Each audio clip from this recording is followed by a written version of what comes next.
Hey everybody, welcome back to Barbecue by Biggs. I'm Aaron, and today we're doing a pork butt. But not just any pork butt, it is a special pork butt because we're doing a trial run for my kid's 5th birthday next weekend. That's right, the little boy that helps me throughout these videos, he's turning 5 next weekend. We're doing a trial run, making sure that we have everything on point for that birthday party. So if you guys want to see how this turns out, come along with us. Stay tuned.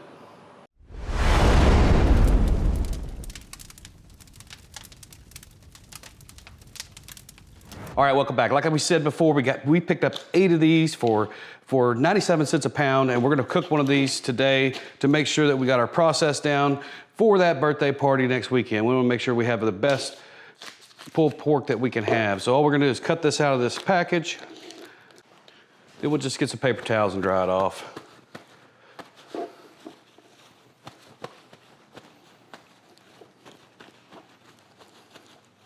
There's not a lot of trimming to do on a pork butt. This one here has a pretty large fat cap, and since the pork butt has quite a bit of internal fat, we're gonna go ahead and trim this up because we wanna make sure that our bark stays on and that we have the best bark possible for flavor. So we're gonna cut some of this fat off of here.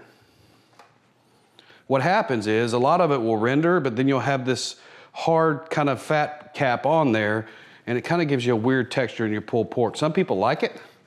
We don't like that, so we're gonna cut that out of there. And it's not a whole lot. It's not like you're cutting or trimming a brisket. It's just getting that outer layer off of there. We will leave some of it on,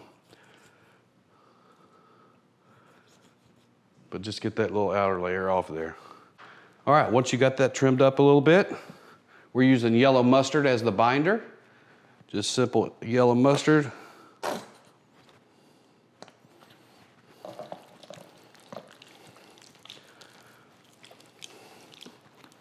We'll rub that yellow mustard in on both sides.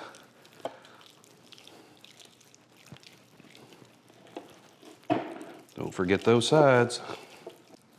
You can also use hot sauce, you can use mayonnaise, you can use anything oil-based. I like to use this mustard. It gets real sticky and it holds that seasoning on there. And again, you don't even have to use a binder if you don't want to. If you have enough moisture there. There's plenty of videos out there where guys have used no binder, some binder, but mustard always seems to be the go-to. So that's what we're doing today.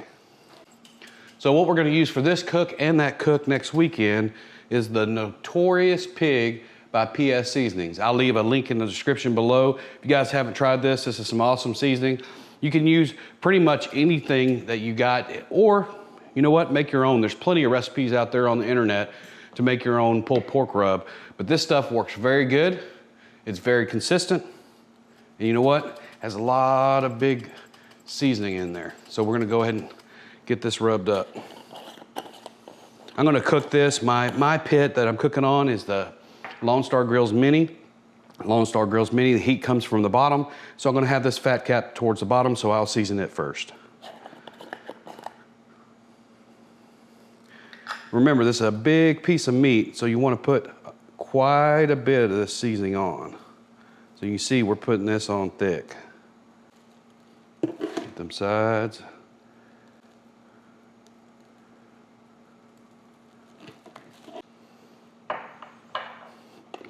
I usually leave a side blank. I'll just come in here and get all that extra that we got done. Pretty much covers that side up. One thing we are gonna do a tad bit different than we normally do is we're gonna cook all those in pans. So it's one of the reasons why I wanna do a test run on this, to make sure I could get the bark consistency that I like in the pan. So we're gonna cook these in these little tinfoil pans. We'll just set this in here. What I'm gonna do now is I'm gonna put this in the fridge for about 20 to 30 minutes, open like this, to let this really sink in there, and then we're gonna go out on the smoker. So we'll see you guys right out on the smoker here in a few minutes. All right, we got the pit. We're gonna roll at 275 degrees until this thing's done. We do have a probe in here ready to go, so we're just gonna slide it in. Run our probe around. So we probably won't bring you back for about 2 or 3 hours or so, just to make sure that we have a good bark and we'll start to spritz. We'll look in on it about an hour and a half or so, and if we have to start to spritz, we'll bring you guys back then. But we will put this thing to bed and we'll see you in a minute. All right, we're about 3 hours in at 275 degrees. Let's check it out.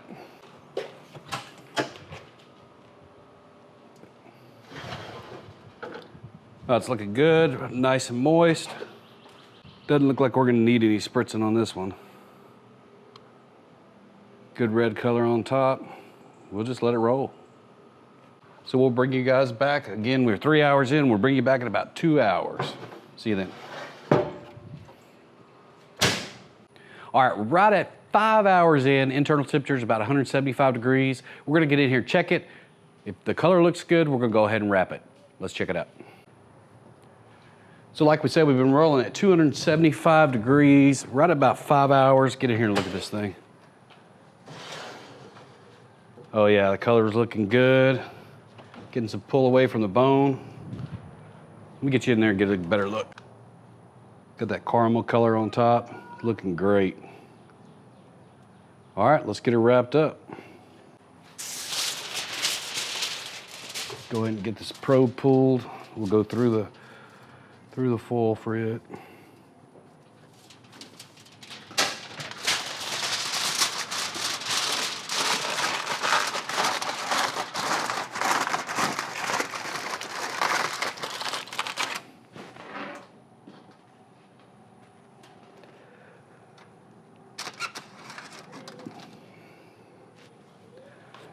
All right, still rolling at 275. We'll put it in and we'll bring you guys back when it's done. See you then. All right, 6.5 hours in. We've been running at 275 very steadily. Let's look in, see where we're at. I think it's about done looking at the internal probe, but let's check it. All right, let's get in here and check this out. Smells good for sure. Woo, got a bunch of juice.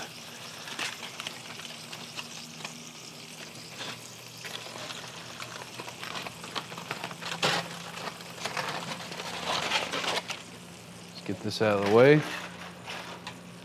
Oh yeah, it's probing tender. Let's pull that bone. That bone should come out pretty easily, pull out clean. Oh yeah. Got a little hang on there, but that's what we're looking for. All right, we're gonna cover it back up, pull it off, let it sit for about an hour or so, let the temperature come down, and then we'll shred it up, build us a sandwich. See you guys at the taste. All right, it's the time that I love. It's time to give this thing a taste. Look at this sandwich. Look at that sandwich. Uh-huh. Let's get a bite of this thing. Got that homemade coleslaw on there. See if you can see that. Oh yeah. Grilled the bread with some mayonnaise.